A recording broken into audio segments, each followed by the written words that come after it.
Buenos días.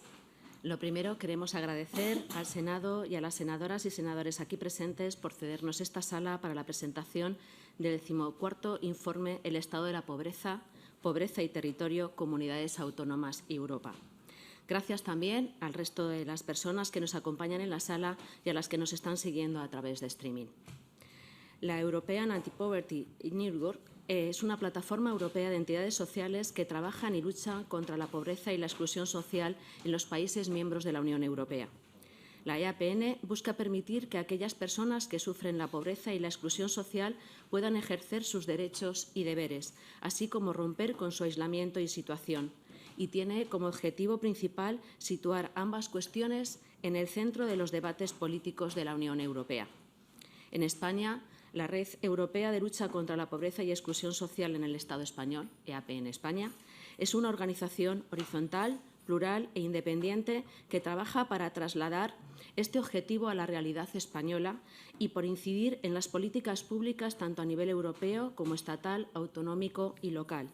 Actualmente está compuesta por 19 redes autonómicas y 22 entidades de ámbito estatal, todas ellas de carácter no lucrativo y con un componente común: la lucha contra la pobreza y la exclusión social.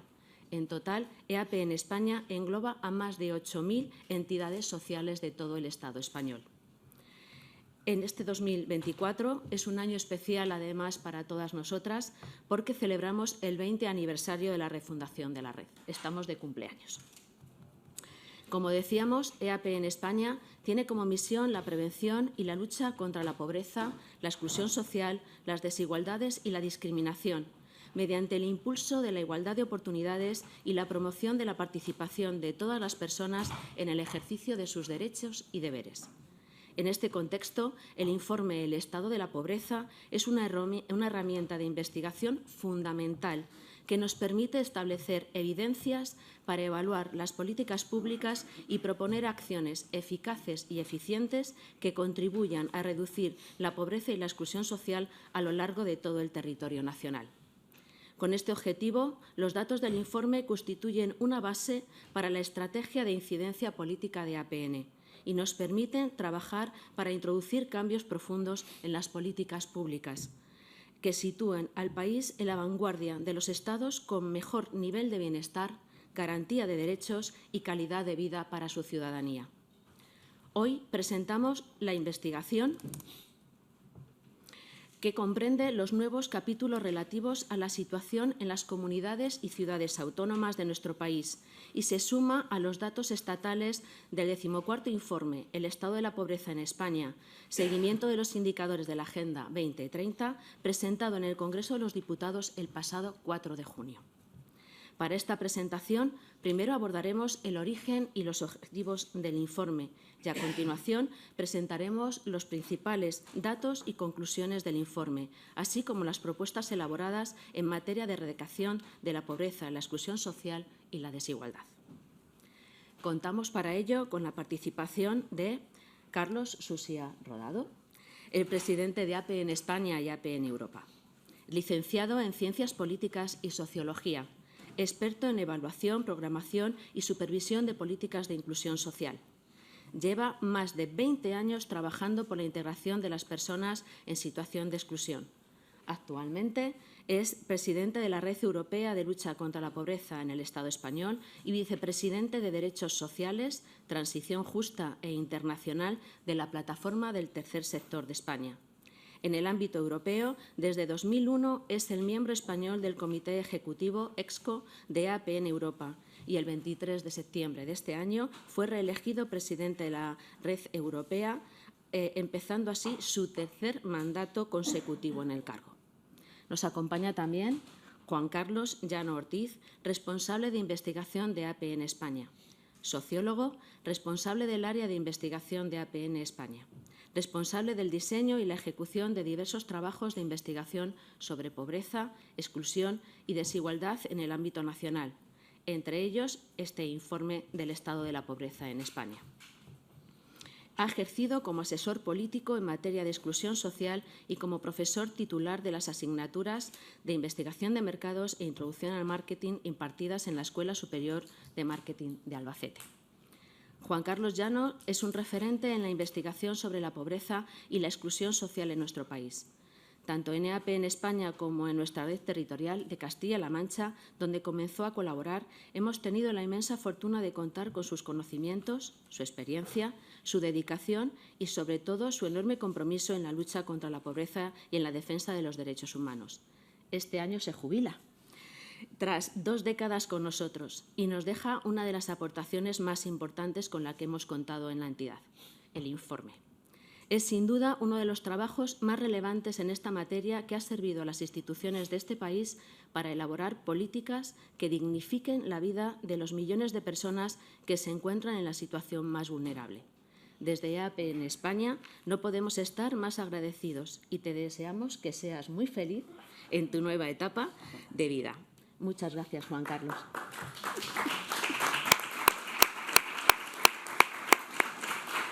Y ahora sí, tienes la palabra para hablarnos del informe. Ya me has dejado cortadísimo. Entonces, a ver, el trabajo que hemos hecho es un trabajo de toda la red y yo agradezco infinitamente a la red de lucha contra la pobreza haberme permitido trabajar en lo que me gusta, que es la defensa de los derechos de los pobres, y haber colaborado, digamos, a poner a la pobreza en un lugar más o menos central, no diría central del todo, porque eso nos falta todavía, pero más o menos central de las políticas. Entonces, me siento muy orgulloso de haber colaborado con la EAPN todos estos años y no podía encontrar mejor manera de jubilarme que desde aquí. Muchas gracias a la EAPN también. Vale. Entonces, quería, para empezar, agradecer el interés por la pobreza de todas las personas que están aquí, de las que nos ven por streaming, de las miles de personas que se descargan nuestro informe anual todos los años y específicamente a las senadoras y senadores que están aquí presentes y que con el hecho de estar demuestran que su compromiso con la pobreza y que 12 millones y pico de personas en pobreza y exclusión es algo que no se puede permitir y debe, no sé cómo decirlo, pero se deben ejercer acciones para reducir enormemente esa cifra porque es imposible vivir así, vivir con eso, ¿no?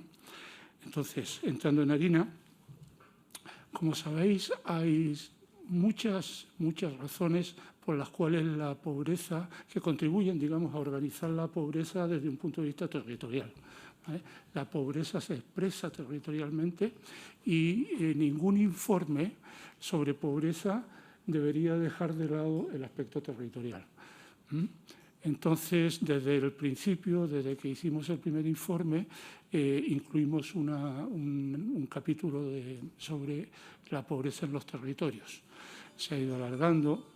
Yo voy a hablar 15 minutos, por lo tanto voy a escoger 3 o 4 asuntos principales sobre el informe de este año, porque solo tengo 15 minutos y yo creo que ya he pasado 5, por lo menos. Entonces,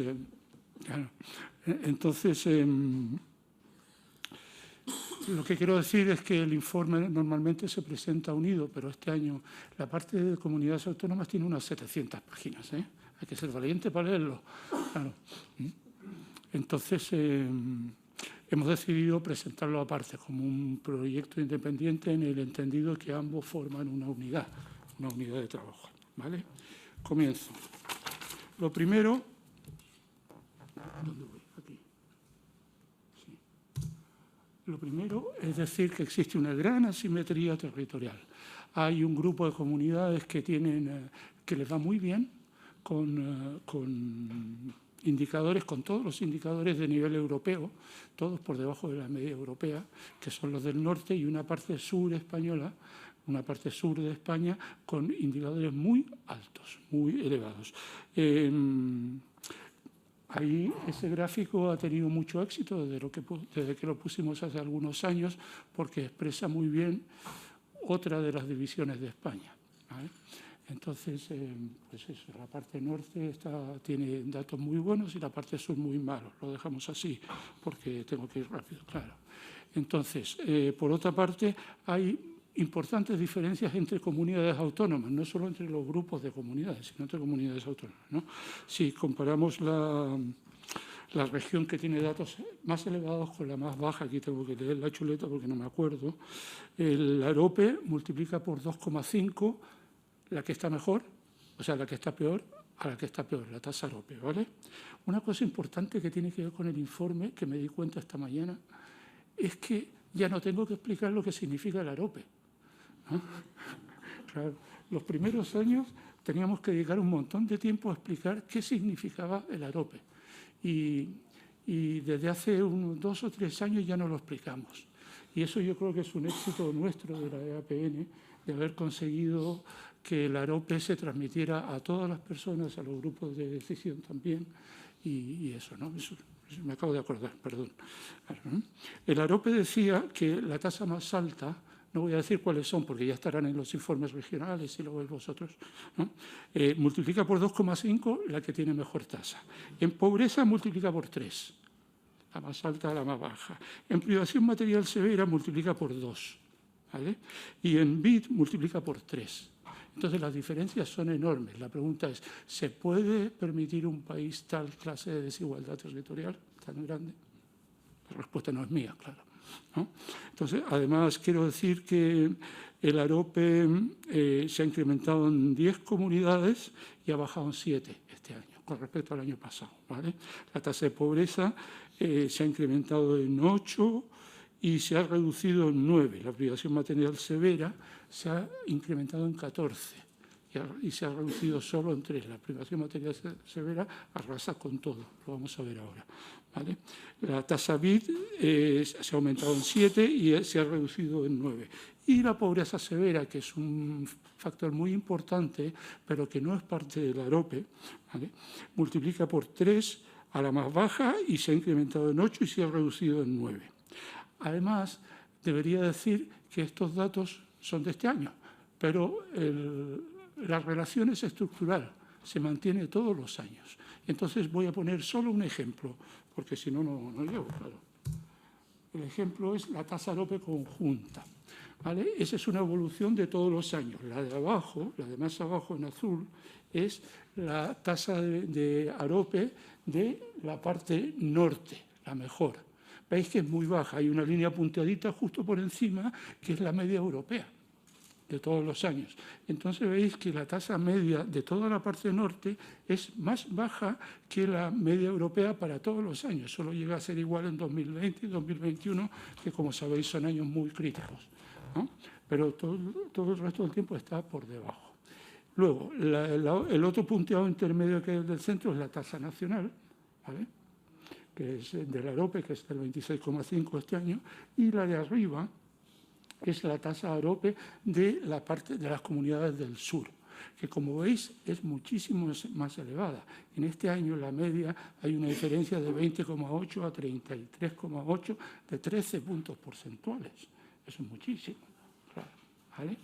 Entonces, decir también que ya he dicho que la parte sur está por debajo de la media europea y en la parte norte está por debajo de la media europea y la parte sur acumulada, comparada con Europa, sería la más alta. Si la parte sur fuera un país, tendría las tasas más elevadas de Europa en todos los indicadores. Para que vean la clase de diferencia que hay, ¿vale? Seguimos. Decía antes que la privación material y social severa impulsa el crecimiento del AROPE. Ese es un gráfico que también ha sido muy exitoso, que lo tenemos desde hace muchos años puesto, que indica lo que es el AROPE. El AROPE es la combinación de 3 subindicadores. Ahora lo tengo que explicar, pero no porque no lo sepáis, sino porque lo necesito para lo que voy a decir después, ¿vale? Entonces está la tasa de pobreza, el BID y la privación material severa. El hecho de que los círculos intersecten significa que hay personas en BID y que están en pobreza al mismo tiempo, por ejemplo, ¿no? Y que hay personas en BID que no están en pobreza ni en privación material severa, y hay personas en BID que están en las 3 juntas. Con la privación material severa pasa lo mismo. Hay 3 grupos de personas en privación material severa. Los que están en privación material severa y pobreza, los que están en privación material severa y AROPE, 4 diría yo. Todos los que están en privación material severa y, que aquí viene lo importante, eso es lo importante. Las personas que están en privación material severa y que no son pobres. No me atrevo a decir que es un grupo que la privación material severa se ha extendido a la clase media, pero digamos al grupo más bajo, que no es pobre, aquellos que están en vulnerabilidad a punto de serlo, digamos, ¿no? En todos ese grupo ha aumentado mucho la privación material y social severa, ¿vale? Entonces, ¿qué significa eso? Que los ingresos, que han crecido menos que el IPC, ¿no?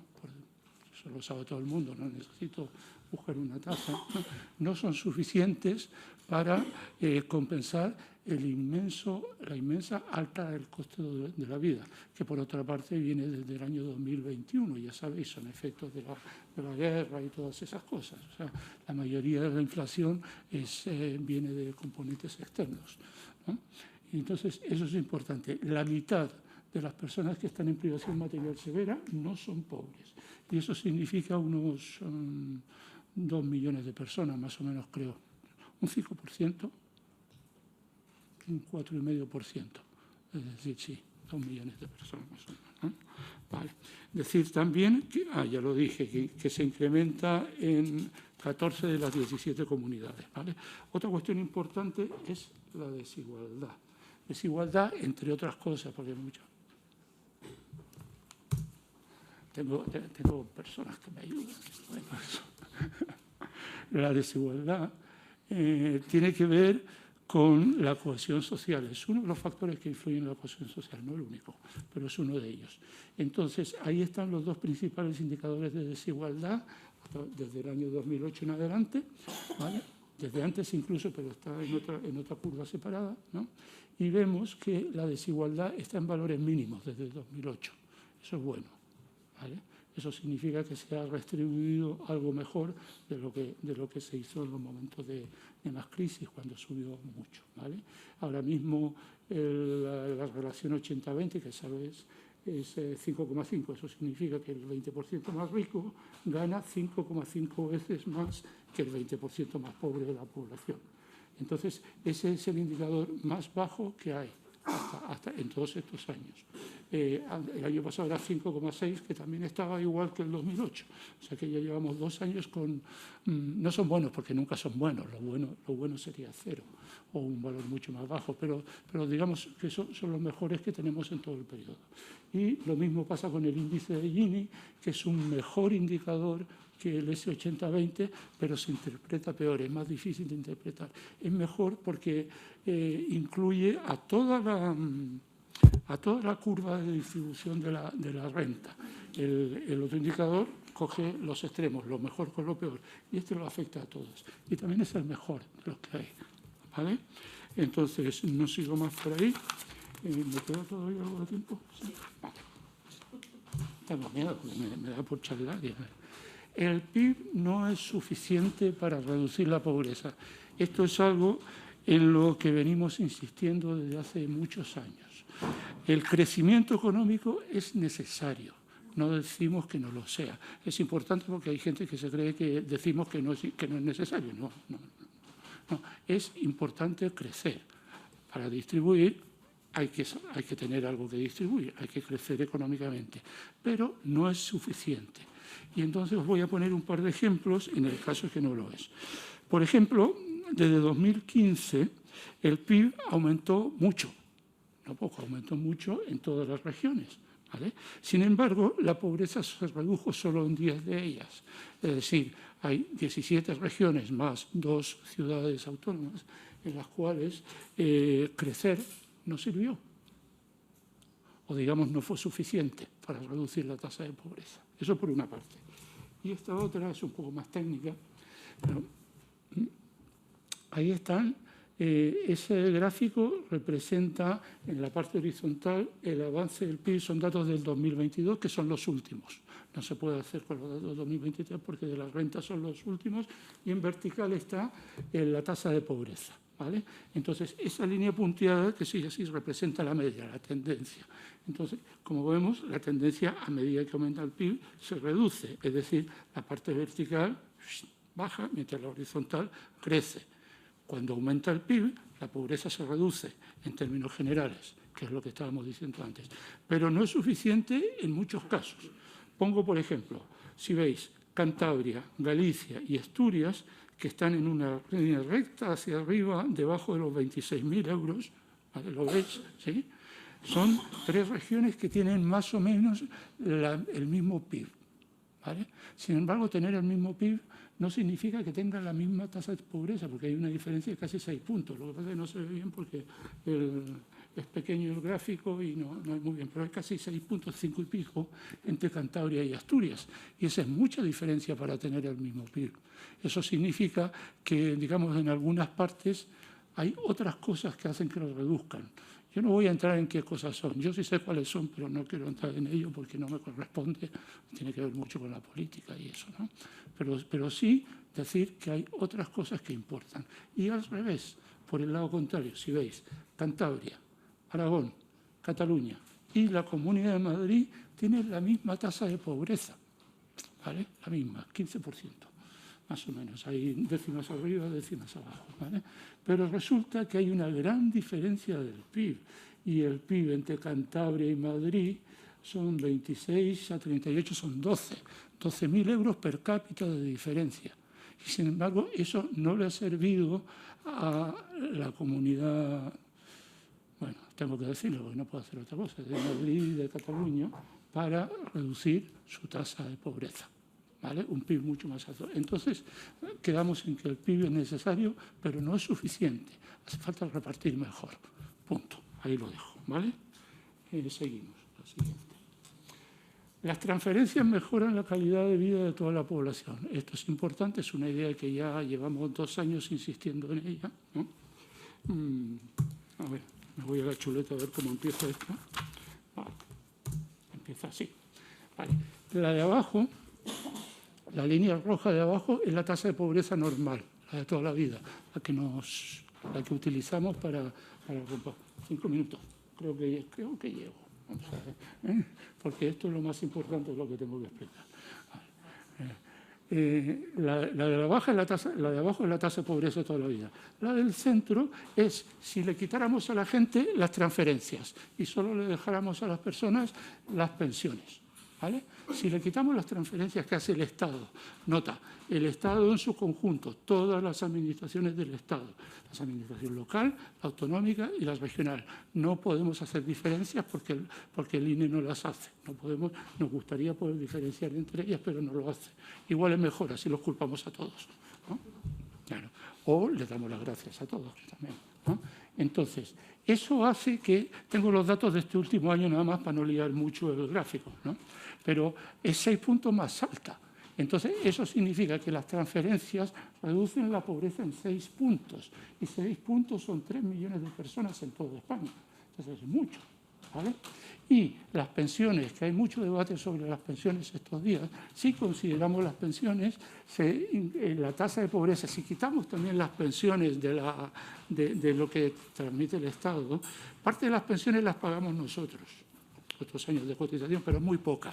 La mayoría viene vía el Estado, que mete más dinero, ¿no? Entonces también son transferencias.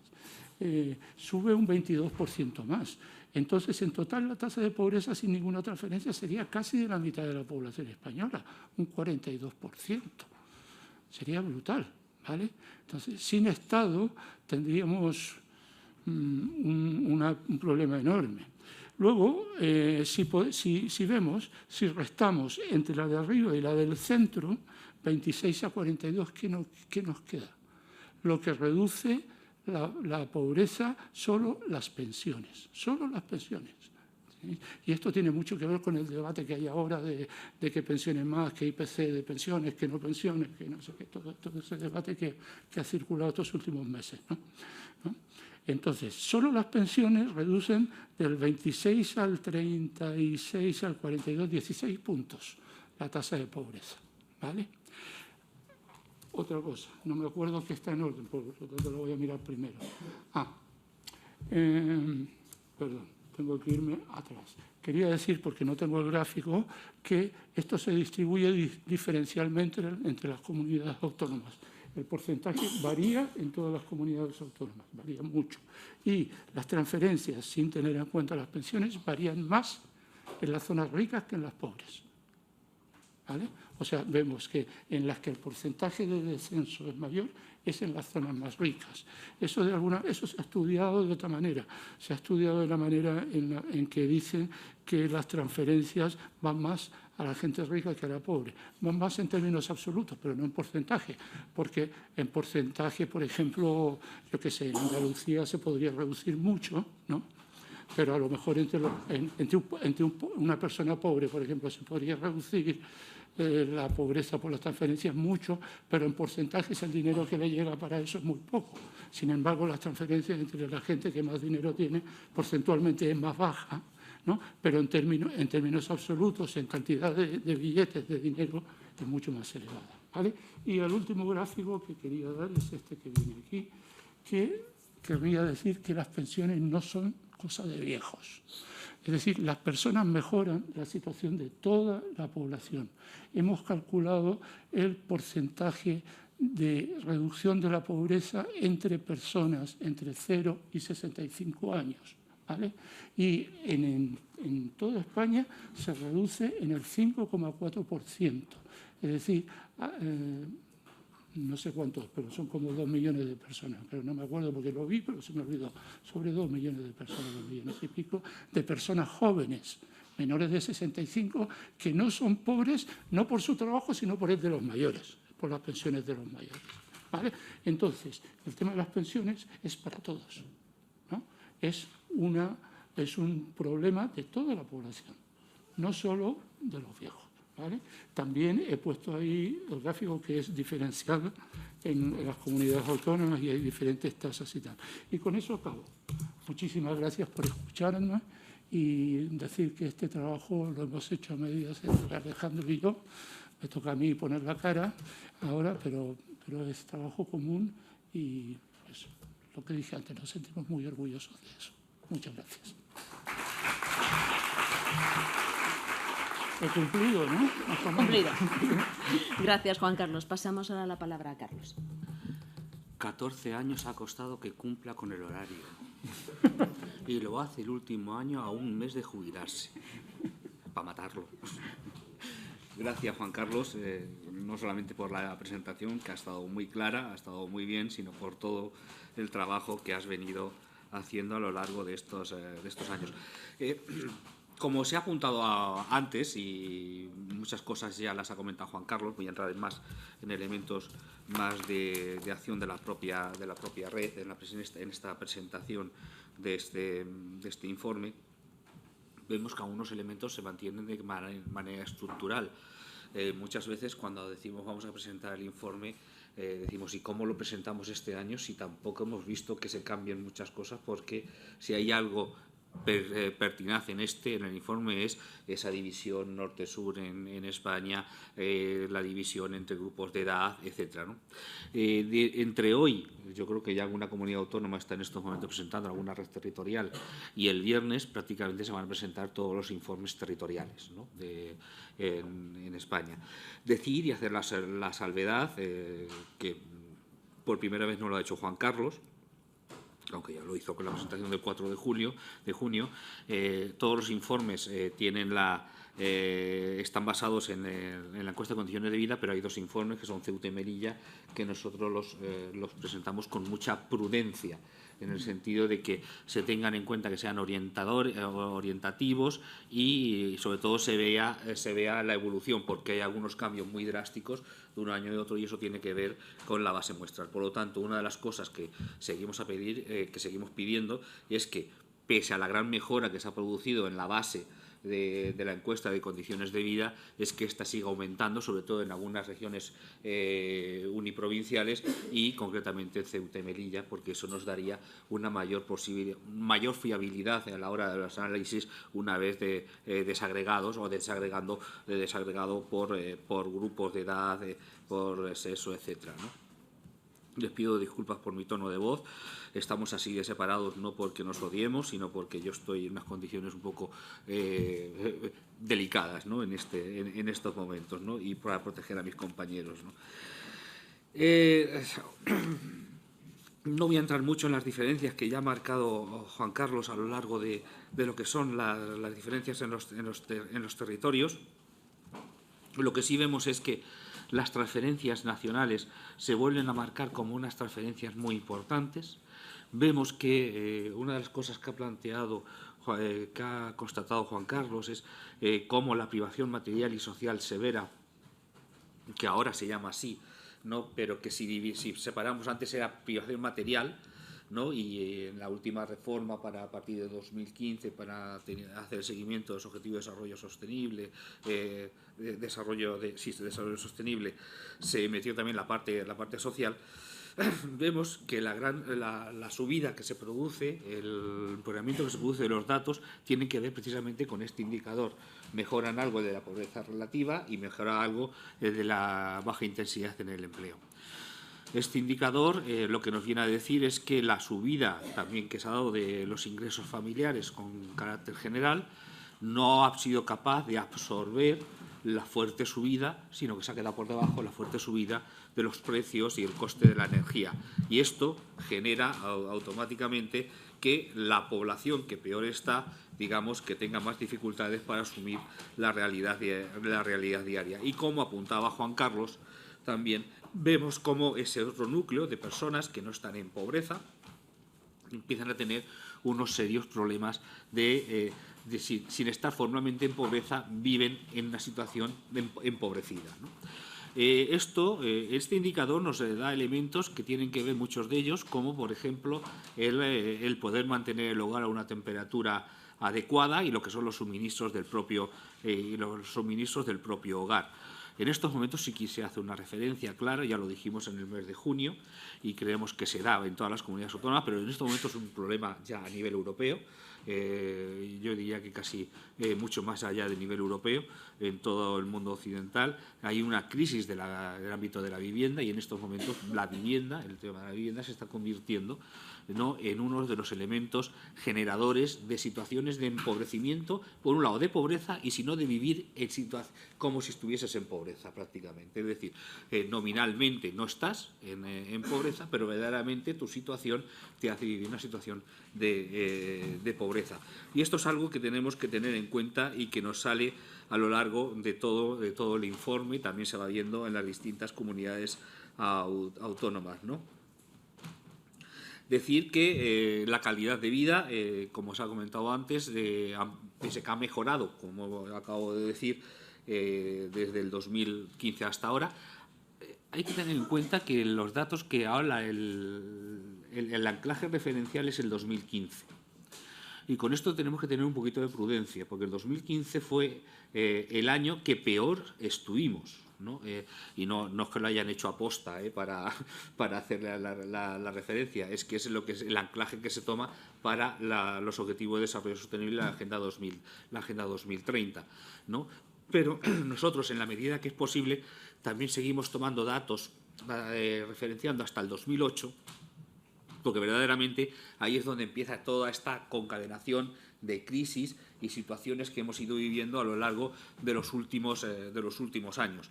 Y, por cierto, haciendo eso nos damos cuenta también de cómo las diferentes medidas dan resultados diferentes, ¿no? Y por eso hacemos siempre esta comparación, en la medida de lo posible, al 2008 y al 2015. Generalmente, con respecto a 2015, prácticamente todos los indicadores mejoran. ¿Por qué? Porque es un año en el que peor estábamos. Si nos vamos al 2008, la cosa vemos que ya no es exactamente así, aunque en algunos casos también determinado tipo de medidas han hecho que precisamente estemos mejor que en el 2008.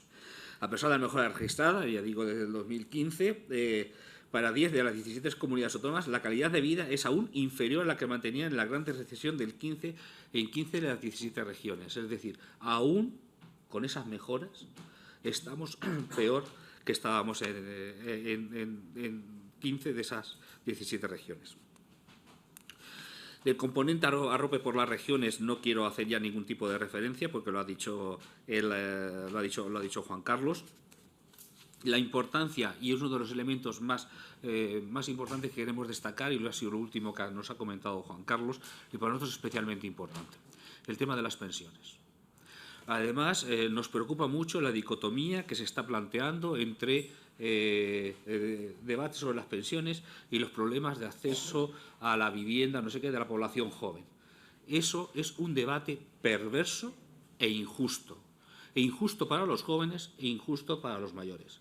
Porque a lo que lleva ese tipo de debate es a querer deteriorar la vida de los mayores y no plantear propuestas específicas y claras para los jóvenes.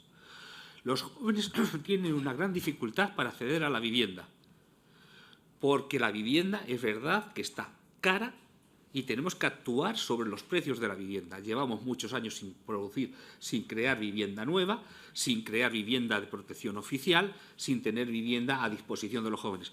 Pero también es que los jóvenes son los que tienen los peores salarios, con diferencia, del resto de la población. Es decir, los que más dificultad tienen de acceso a la vivienda son los que peores salarios tienen. Es decir, si la vivienda está cara y tu salario está muy bajo, evidentemente tienes un gran problema, pero no solamente porque la vivienda está cara, sino porque tu salario es de pena. Por lo tanto, tenemos que actuar. ¿Políticas para los jóvenes? Sí, no es una cuestión solamente de transferencias, es una cuestión de condiciones de vida, de condiciones laborales, de cómo afrontamos la situación de precariedad de los jóvenes. Luego, también tenemos la situación de transferencias a las familias, sobre todo a familias más jóvenes. Y aquí tenemos otro gran problema, es decir, si ya siendo joven tienes dificultad de independencia, de salir de tu hogar, no digamos si eres un matrimonio joven, la situación en la que te estás metiendo y además si tienes hijos a cargo. Por lo tanto, como hemos visto y como se ha visto con respecto a las propuestas que se hicieron a lo largo de la COVID para afrontar la COVID-19 y la crisis de Ucrania y la de precios posterior, se ha visto que las medidas que se tomaron entonces fueron medidas que evitaron que ocurriese lo que ocurrió con las medidas tomadas para la crisis de 2008-2010. ¿Alguien se imagina lo que hubiese pasado en este país, en Europa, si hubiésemos tomado las mismas medidas que en el 2010? ¿En qué situación estaríamos en estos momentos? Sería brutal la situación. Por eso es especialmente importante que tengamos en cuenta cómo actuamos y qué medidas dirigimos a la ciudadanía. Los jóvenes, las jóvenes, los matrimonios jóvenes necesitan medidas de apoyo directo. Necesitan menos palabras de cariño y más políticas en el presupuesto. Necesitan que tengan no solamente transferencias directas, sino necesitan medidas que les permitan poder tener una vida digna. Y eso tiene que ver con actuar sobre sus ingresos, actuar sobre el tipo de trabajo que tienen y, por supuesto, protección a la familia y a la infancia. Y esto tiene que ver también con las prestaciones por hijo a cargo.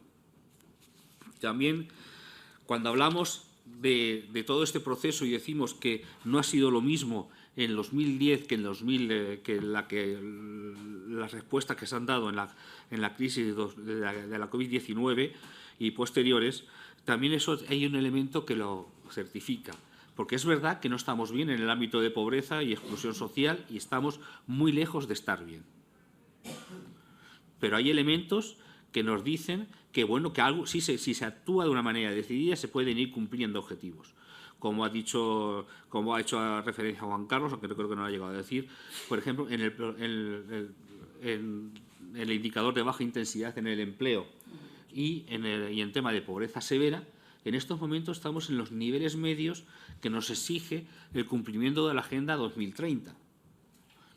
¿Es para conformarnos? No.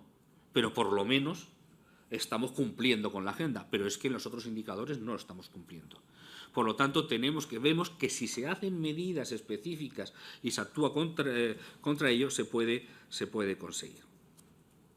Mirad, en la renta media, la ha hecho referencia Juan Carlos, vemos que ha subido, además de una manera exponencial, hasta 14.082 euros.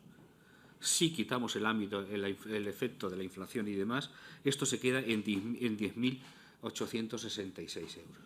Esto significa que no ha sido capaz de asumir verdaderamente el impacto de la inflación, los nuevos ingresos los ingresos de los hogares. ¿Qué hubiese ocurrido? Porque estos son unas medias. ¿Qué ocurre en los hogares más pobres, donde precisamente elementos como la energía y los alimentos es donde más influencia tienen. Estos hogares, por supuesto que sus incrementos, pese al refuerzo del bono social, pese al refuerzo del ingreso mínimo vital, etcétera, o transferencias para el tema de vivienda y demás, pese a eso, se ha quedado muy por debajo de lo que es la subida del coste de la vida. Y ahí tenemos ese efecto de la privación material y social severa que hace que tengamos unos datos como los que tenemos. Con respecto, si vemos que hemos crecido de una manera sustancial con respecto al 2015, eso es más que evidente. Sin embargo, si lo vemos con respecto al 2018, vemos que solamente hemos ganado 128 euros. 2008, perdón, sí. En los indicadores de desigualdad que nos comentaba Juan Carlos, ¿no? Si nos referenciamos al 2015, hemos mejorado de una manera sustancial. Pero es que lo importante de que tener en cuenta en el 2015 es que se había disparado la desigualdad. Y eso no lo podemos separar de las medidas que se tomaron en Europa, en España y en todos los países de la Unión Europea. No podemos... Es decir, ahora estamos en niveles de desigualdad, estamos prácticamente como 2008, incluso un poquito por debajo. Estamos mejor, incluso que el 2008, pero vamos, igual que en el 2008, para ser lo más justos posible. Pero es que lo que ocurrió es que en 2008-2015 tuvimos una subida brutal de la desigualdad y ahora hemos bajado. Eso tiene que ver con que las medidas han sido brutalmente distintas entre las que se tomaron entre 2008 y 2015 y las que se tomaron y las que se han tomado como consecuencia de la COVID-19, Ucrania y subida de precios. En un lado estábamos hablando de 6-7 años y en el otro lado estamos hablando nada más que de 3 años. Y aún así la situación ha sido mucho mejor. Y para no alargarme, en el ámbito de transferencias, también hacer alguna observación. Una comunidad autónoma, puesto que estamos hablando de las comunidades autónomas, una comunidad autónoma puede tener muchas transferencias y puede no reducir prácticamente nada la pobreza. Porque si no está focalizada esas transferencias en ese objetivo, no lo va a conseguir. Si las transferencias van mayoritariamente a las clases medias, altas, medias y demás, y no llega a las clases más humildes, las transferencias pueden ser muchas y la pobreza puede no reducirse en absoluto, incluso puede crecer o como mínimo mantenerse. Por ejemplo, cuando se dicen que vamos a hacer políticas fiscales de transferencias, ahí tenemos una trampa muy grande que afortunadamente ya vamos asumiendo casi todos. Y vuelvo a reiterar, necesitamos que en este país haga la declaración de la renta todo el mundo, porque el no hacer la declaración de la renta es una trampa para las personas, incluso que no tienen obligación de hacerla. Miren, de los que han hecho el ingreso mínimo vital, que era obligatorio hacer la declaración de la renta, la inmensa mayoría les ha salido a devolver cuando han hecho la declaración de la renta. Por lo tanto, eso es especialmente importante. Pero es que lo que ocurre, si salen por transferencias fiscales, tú automáticamente te lo descuentas si has hecho la declaración de la renta. Pero si no has hecho la declaración de la renta, tiene que ser una acción positiva de transferencia de recursos y generalmente se hace a demanda. Y ahí tenemos un non-TECAP, es decir, un montón de personas que no llegan a solicitarlo nunca, aunque tengan derecho. Y no les llega. Y esto es especialmente importante. Por lo tanto, hay que decir que el tema de transferencias no solamente importa la cantidad, sino importa también y mucho la focalización y el sistema de aplicación de esas transferencias a la ciudadanía. Y luego, ¿qué poco puedo decir de la última gráfica esta de que ocurre? Juan Carlos se jubila dentro de un mes, yo ya estoy dentro de una semana, perdón. Yo ya estoy en pista de salida, ¿no? Y demás, y a lo mejor por eso nos interesa mucho más esta poner en valor el tema de las pensiones, pero es especialmente importante esta pequeña observación que hacemos en el informe, esta constatación de que las pensiones no solamente benefician a los pensionistas, sino que benefician con carácter general a toda la población, reduce la pobreza de toda la población. Por lo tanto, cuidado cuando tocamos un tema sin ver todas las variantes que verdaderamente nos están afectando. Y para terminar con el tema de las pensiones, cuidado, porque generalmente cuando se dice que hay que transferir desde el ámbito de las pensiones a los jóvenes, ahí suele hacernos otra trampa aparte de la que he dicho anteriormente. La reducción en el ámbito de pensiones va a ser automática, rápida y en efectivo. Las van a bajar, punto. Si hacen eso. Y a los jóvenes le van a dar promesas y cariño a futuro. No le va a hacer una transferencia directa de un sitio a la otra. Por lo tanto, cuidado con las políticas que planteamos en este debate intergeneracional. Y finalmente también hablamos de Europa, de cómo está España con respecto a Europa. No es muy complicado explicarlo. En todos los indicadores estamos peor. Estamos por encima de la media.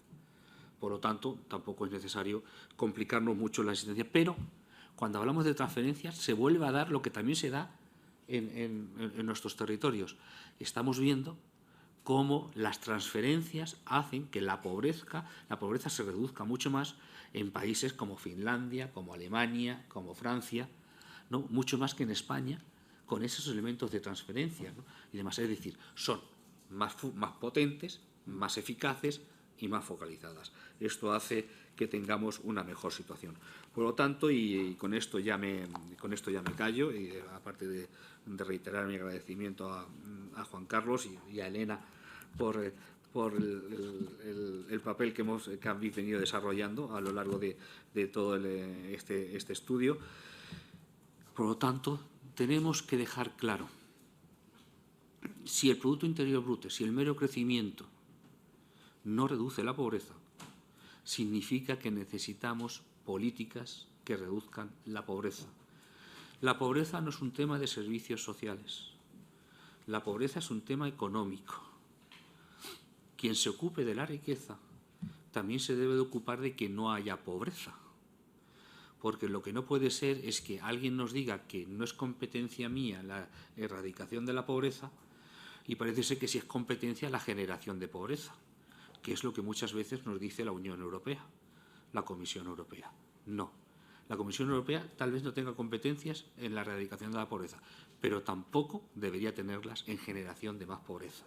Por lo tanto, tenemos que hacer políticas que no generen más pobreza y después son necesarias políticas que, por un lado, vayan persiguiendo la erradicación de la pobreza y, por otro lado, vayan paliando los efectos de la pobreza, porque no era hoy el día.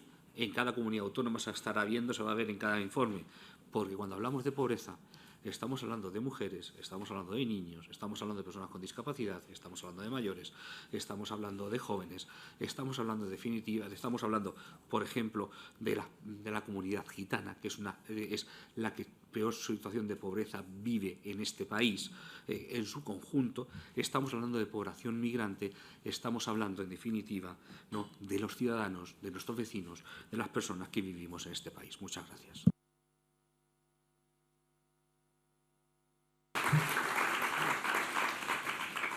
Gracias, Carlos. Y ahora abrimos un turno de preguntas. Tienen que ser preguntas que están en la sala porque no podemos recibir las personas que están en streaming, ¿vale? Cuando quieran.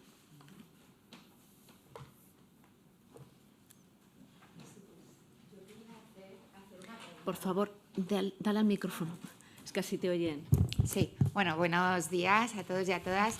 Mira, yo soy de Navarra, he estado bastante tiempo en el Parlamento, ahora estoy en el Senado aquí.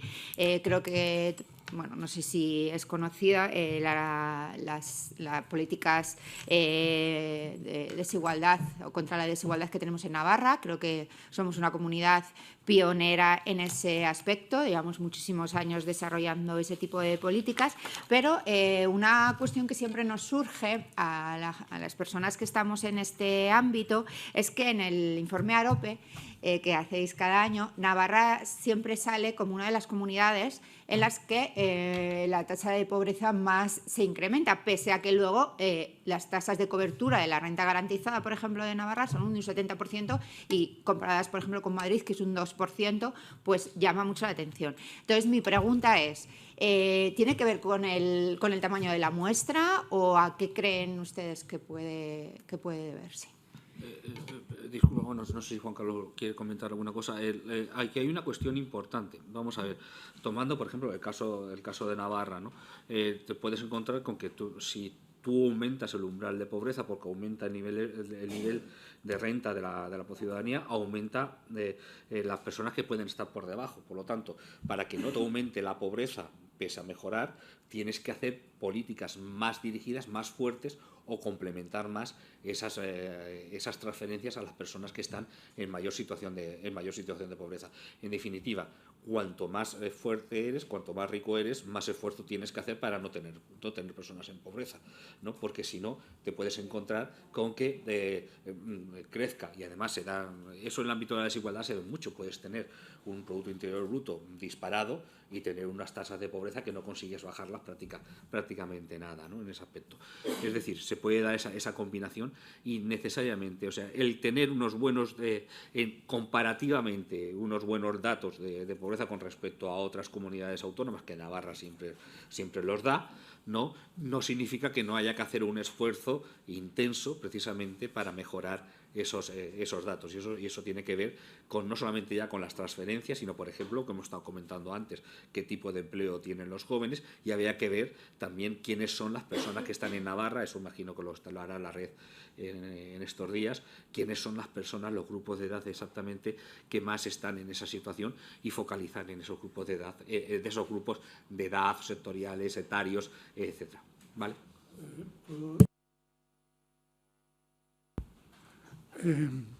A ver, efectivamente la muestra de Navarra es un poco pequeña. Sí. Me está buscando Alejandro ahora el tamaño porque no lo tengo aquí. A ver si me lo dice. Pero aparte de eso, quiero decir que las muestras son pequeñas por razones técnicas. Te pongo un ejemplo. Tiene que ver con la separación, con la distribución, con la lejanía de unos puntos, con la homogeneidad del grupo de personas. Un ejemplo claro, por ejemplo, cuando te sacan sangre, te sacan una gota.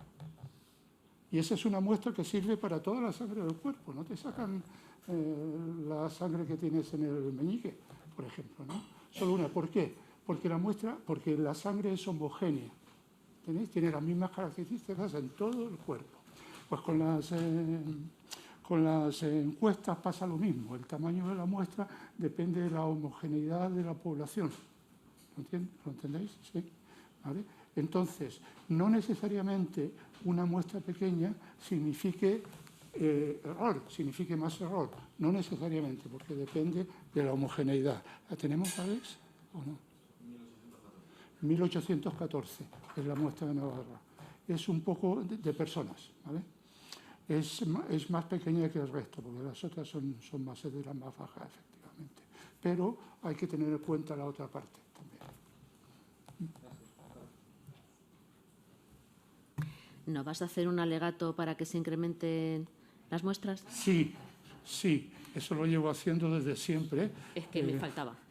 Bueno, porque además me preguntan, ¿por qué en unas comunidades autónomas hay tanta muestra, en una específicamente, y en otras menos? Y yo contesto, porque pasa por caja.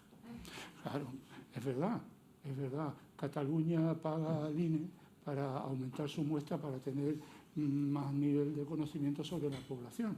Entonces, eso es algo que se podía, sembrar en todas las comunidades autónomas, digamos, ¿no? Porque es mejor que la encuesta la haga el INE, que tiene tiene herramientas adecuadas, sobre todo metodología europea y comparable con el resto de las cosas, porque hay algunas comunidades autónomas, por ejemplo Galicia, que tiene su propia encuesta, ¿no? Pero claro, no se puede comparar con esta y entonces eso lo hace distinto porque es otra encuesta. Entonces, siempre hemos reivindicado subir la muestra en todas las comunidades autónomas y efectivamente, como dijo Carlos hace un momento, llevamos 4 años subiendo la muestra y la muestra ha subido mucho. Yo diría, así a vuelo de pájaro, unas 30.000 personas más. Se ha doblado la muestra casi en 4 años, porque ahora andará por 55.000 personas y hace 4 años me parece que eran 29 o 30, por ahí. Entonces, pero tiene que seguir subiendo, sobre todo en determinadas comunidades autónomas. Claro. ¿Más preguntas? Adelante. Buenos días. Enhorabuena, como siempre, por el informe. Un gusto.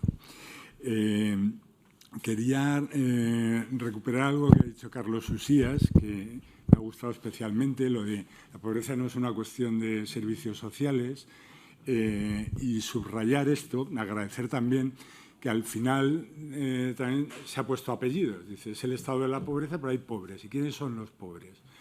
Y ahí tenemos para acabar de reducir de verdad la pobreza, hay que abordar también los espacios de pobreza estructural. Tenemos grupos sociales, has mencionado la comunidad gitana, es uno de ellos, pero también la población migrante más pobre o las personas sin hogar. Hay grupos que aportan, no en términos absolutos, pero sí en términos relativos, un componente a los informes de pobreza, pero muy estructural. Y vuelvo a lo que decía Carlos Usías, de no es una cuestión de servicios sociales.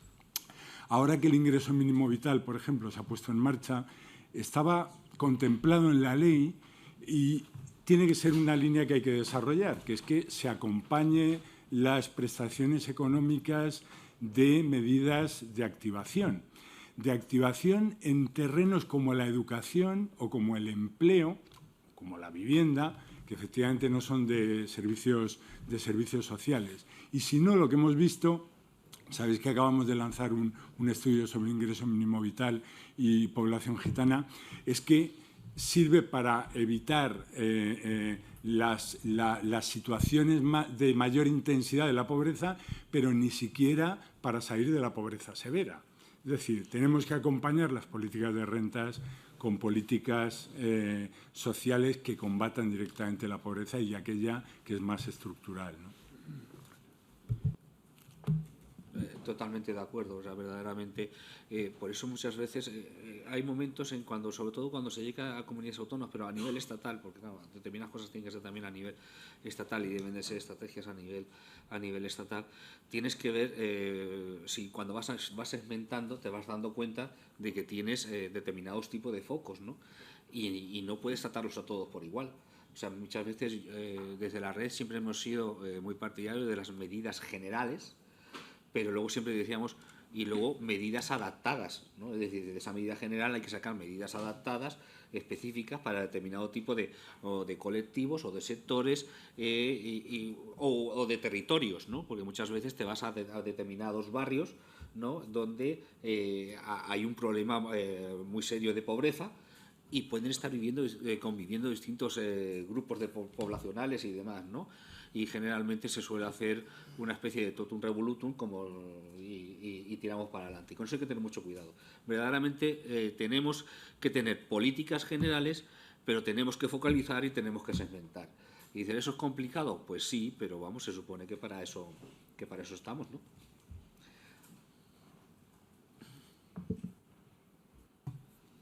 ¿Alguien más? Adelante.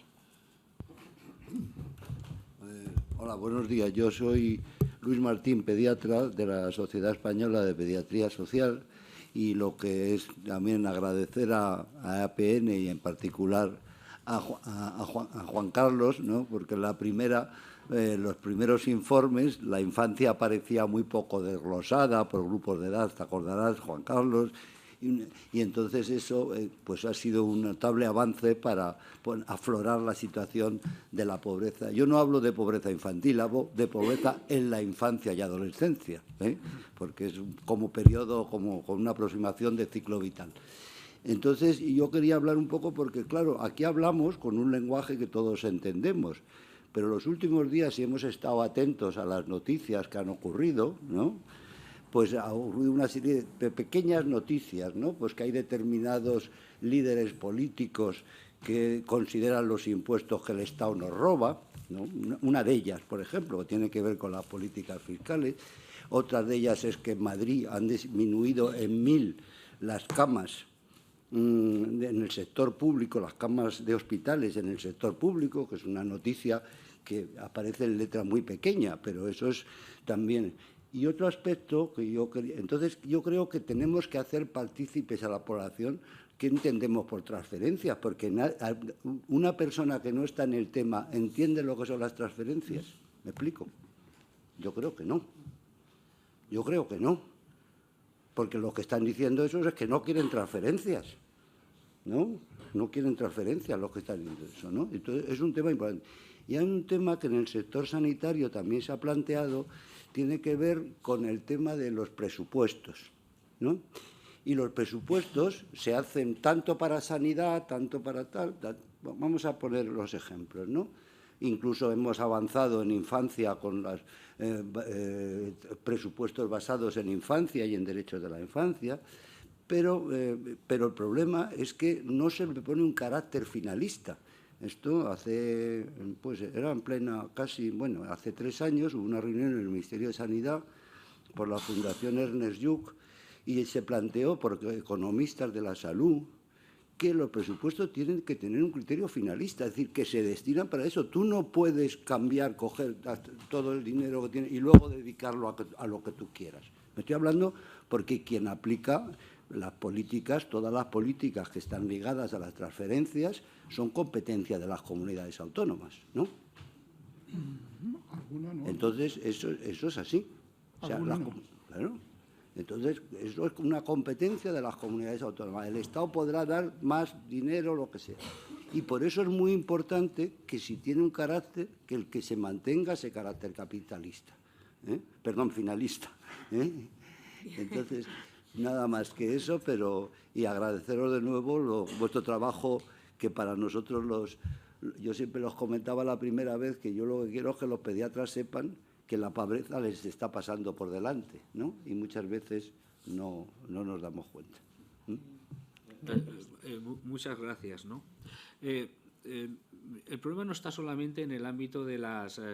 de que tienes razón en que hay que explicar lo que son las transferencias, porque lo decimos y lo damos por hecho, y no es así.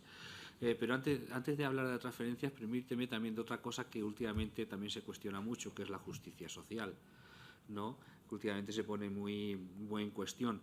Y justicia social, de lo que se está hablando, tiene que ver con, por ejemplo, que se regule para que nuestros agricultores no estén en peores condiciones con respecto a otros sectores y demás, atendiendo a las cosas que tienen que cumplir aquí en Europa, que no tienen que cumplir en otro lado.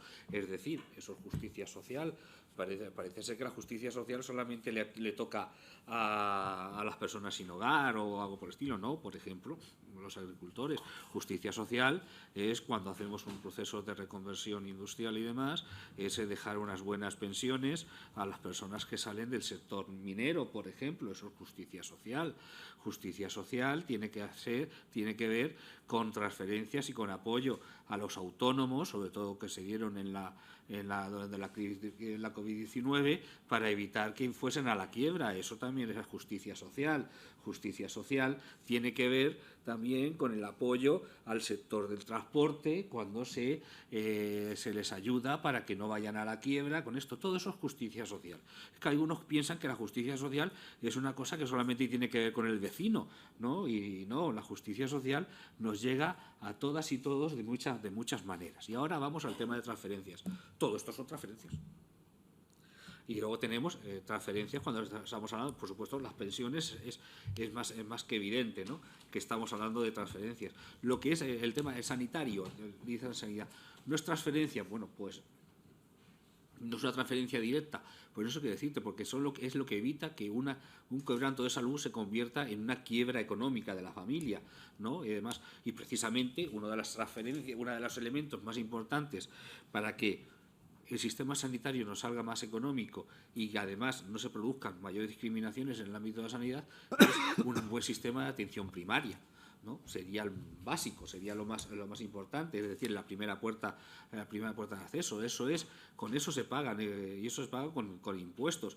Un sistema educativo, por cierto, para que precisamente afrontar desigualdades hay que tener en cuenta que al sistema educativo no llega a todo el mundo en las mismas condiciones, ¿no? Por lo tanto, el sistema educativo puede trabajar y debe trabajar por trabajar la diversidad, pero tiene que ver cómo ha llegado la ciudadanía, cómo llegan los niños, niñas y adolescentes al sistema educativo. Por lo tanto, hay que trabajar también con ese entorno. Y eso son transferencias. Y eso no tiene que ver solamente con las personas en mayor situación de pobreza o exclusión, tiene que verse también con las políticas de cohesión. Pero cuando estamos hablando de transferencias, estas ayudas que se dan a la vivienda son transferencias. Los descuentos que se hacen en el tema de las rentas de alquiler y demás para potenciar que se pongan alquiler, eso también son transferencias y esos no van al inquilino, eso van al propietario, ¿no? Cuando hacemos determinado tipo de subvenciones y apoyos, ¿no?, para determinado tipo de empresas, eso también son transferencias. Solamente esto ya no se ha vuelto a hacer en muchos años, porque lo hizo la Luis Vives, cuando era la Luis Vives, ¿no? Pero uno de los últimos informes que hizo la Luis Vives sobre subvenciones, el 2% de las subvenciones públicas, el 2% iba a las ONGs. El otro 98%, el 98% de subvenciones públicas iba al sector productivo. O sea, cuando estamos hablando de impuestos, hay que tener claro a dónde van a parar estos impuestos. Que muchos de ellos no van a parar precisamente aquí. Acuérdense ustedes cuando salió el ingreso mínimo vital. Estábamos en plena COVID-19. El Estado llevaba ya invertidos 120.000 millones de euros, que a mí me parece una cantidad importante, y no se había discutido que se había que gastarlos. Y entonces salió, porque estaban llegando a los ERE, estaba llegando también a los autónomos, la protección a los alquileres, etcétera. Y cuando llegó el ingreso mínimo vital, que se calculó que iban a ser unos 3.000 millones, un alto dirigente empresarial salió diciendo que sí íbamos a poder soportar eso, después de estar recibiendo 120.000 millones.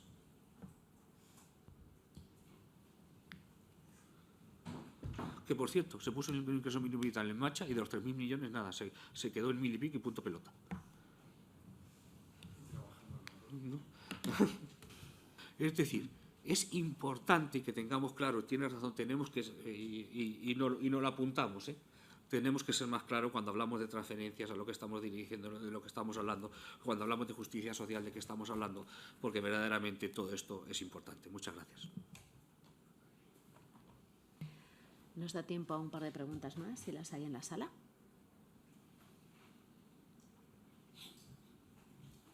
Juan Antonio.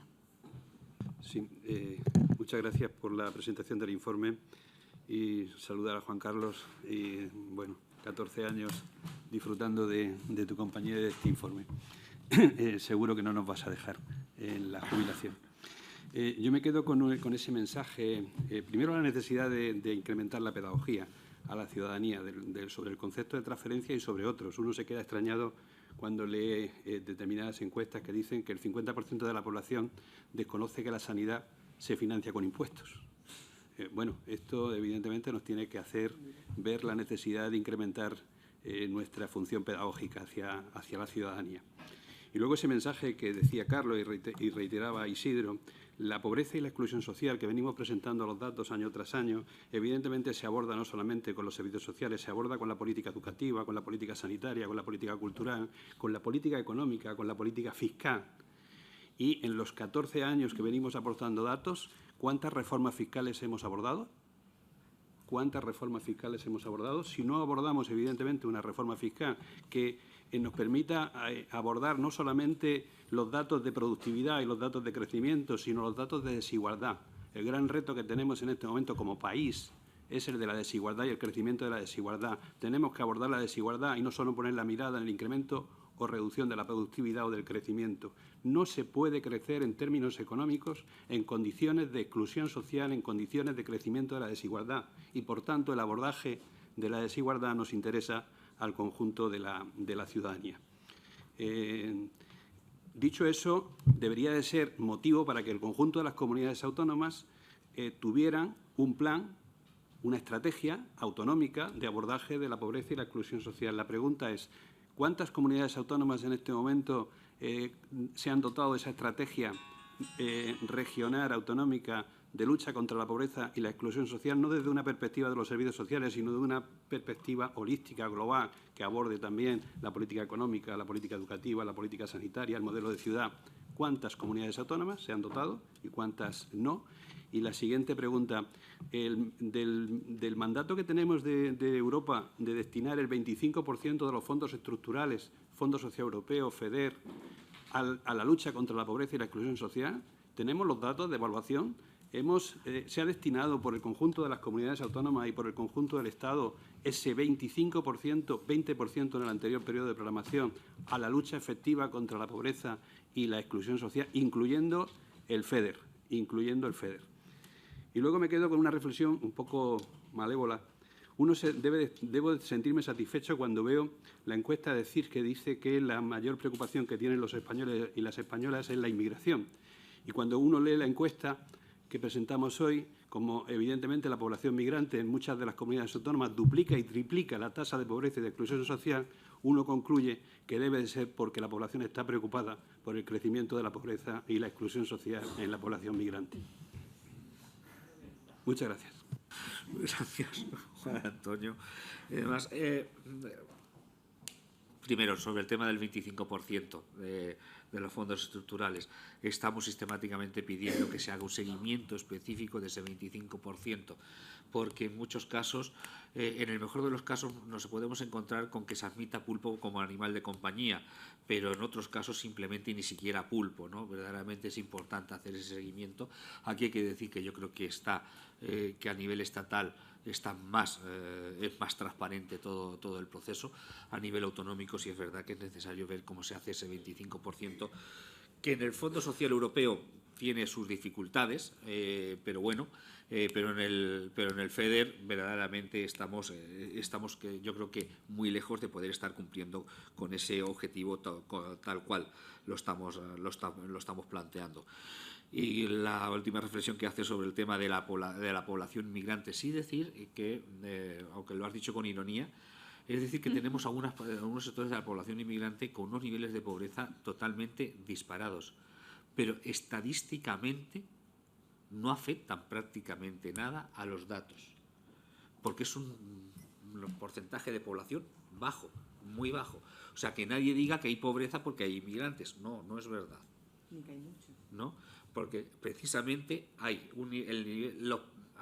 pocos en pobreza, pero una pobreza mucho más intensa, aunque proporcionalmente entre la población inmigrante puedan ser muchos, ¿no? En ese aspecto. O sea, cuidado con ese tema, eso que quede claro, que los niveles de pobreza que tenemos en España, más del 80 y tantos % son población española, directamente.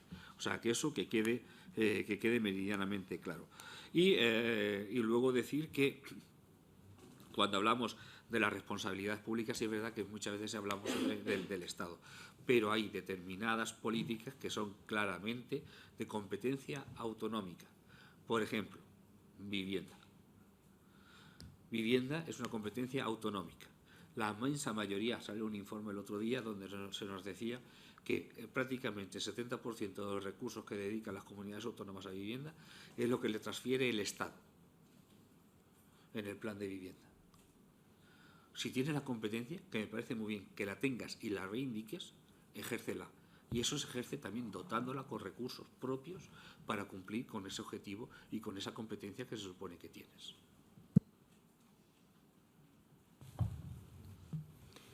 ¿Alguna más?